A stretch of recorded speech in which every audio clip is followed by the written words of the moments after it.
Exodus chapter 3. Now Moses kept the flock of Jethro, his father-in-law, the priest of Midian, and he led the flock to the backside of the desert, and came to the mountain of God, even to Horeb. And the angel of the Lord appeared unto him in a flame of fire out of the midst of a bush. And he looked, and behold, the bush burned with fire, and the bush was not consumed. And Moses said, I will now turn aside and see this great sight, why the bush is not burnt. And when the Lord saw that, he turned aside to see. God called unto him out of the midst of the bush, and said, Moses, Moses. And he said, Here am I. And he said, Draw not nigh hither. Put off thy shoes from off thy feet, for the place whereon thou standest is holy ground. Moreover, he said, I am the God of thy father, the God of Abraham, the God of Isaac, and the God of Jacob. And Moses hid his face, for he was afraid to look upon God.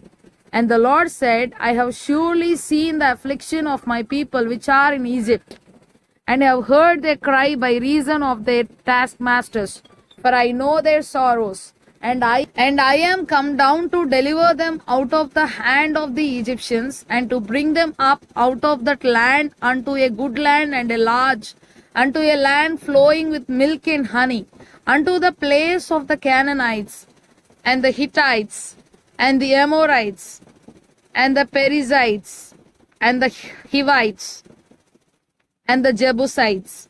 Now therefore, behold, the cry of the children of Israel is come unto me, and I have also seen the oppression wherewith the Egyptians oppress them.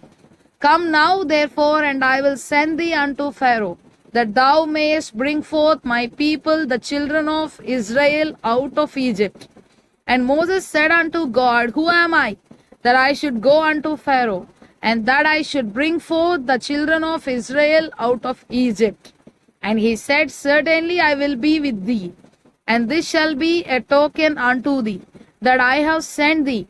When thou hast brought forth the people out of Egypt, ye shall serve God upon this mountain.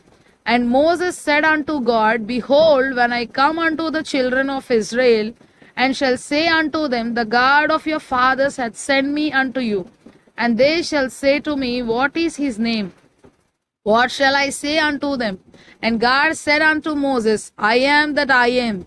And he said, Thus shalt thou say unto the children of Israel, I am has sent me unto you.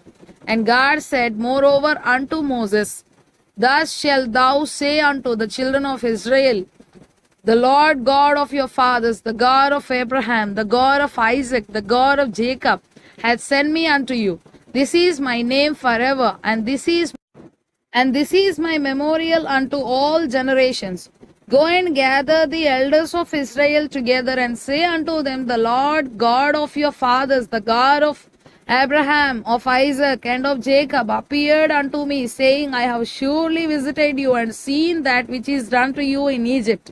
And I have said, I will bring you up out of the affliction of Egypt unto the land of the Canaanites, and the Hittites, and the Amorites, and the Perizzites, and the Hivites, and the Jebusites, unto a land flowing with milk and honey. And they shall hearken to thy voice, and thou shalt come, thou and the elders of Israel, unto the king of Egypt. And ye shall say unto him, The Lord God of the Hebrews hath met with us. And now let us go, we beseech thee, 3 days' journey into the wilderness, that we may sacrifice to the Lord our God. And I am sure that the king of Egypt will not let you go, no, not by a mighty hand. And I will stretch out my hand, and smite Egypt with all my wonders which I will do in the midst thereof. And after that he will let you go. And I will give this people favor in the sight of the Egyptians. And it shall come to pass that when ye go, ye shall not go empty.